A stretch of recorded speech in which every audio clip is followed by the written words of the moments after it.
There has been an awakening in my soul as I got older, a sort of connection, a thread that ties us all together, more palpable now than ever before.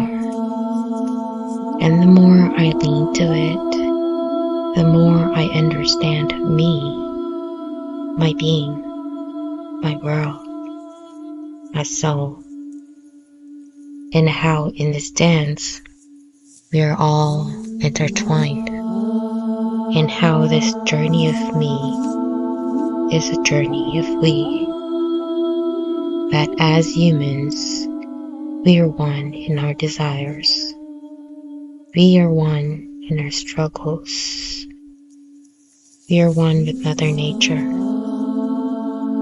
This is our nature, our human nature.